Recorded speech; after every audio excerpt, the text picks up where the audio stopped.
extremely simple terms, a tort is any kind of wrongful act that harms someone.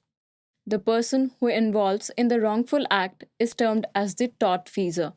There could be multiple types of torts depending on the mental state of the person. A person who does intentional wrongdoing is intended to cause harm to another. The damage caused doesn't just limit itself to physical aspects, but also with respect to emotional and mental well being. For example, if a person uses his fist to punch on his friend's face, then it is considered to be an intentional tort. However, if in case the person did such an act to surprise his friend, then it is not considered as an intentional tort. If the friend who got punched in the face had an unstable heart condition, collapses due to the heart attack which he got because of the punch, then the person who punched can be considered to have committed an intentional tort. The cause is an unfair event and it had hurt somebody badly. The victim who got harmed can recover the loss as damages through a lawsuit. The affected individual is referred to as an injured party. Some of the common types of intentional torts are as follows: battery, fraud, slander and libel, false imprisonment.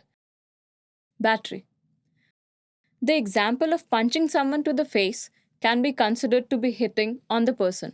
The legal term battery comes from the verb to batter, which covers a variety of activities like hard hitting someone anywhere in their body, throwing stones, or any other sharp weapons on someone.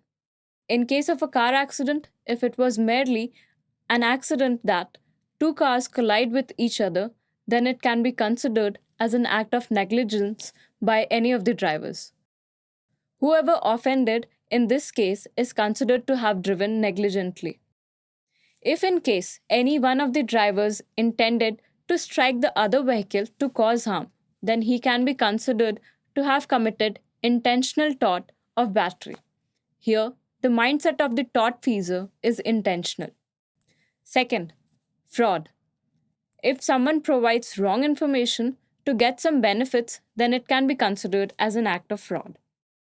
Case of fraud can be proved if the person who provides falsified information is well aware of the fact that it is not true.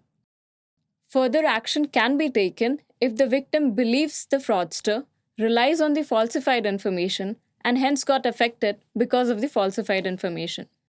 Slander and libel involves verbally defaming someone using a false statement.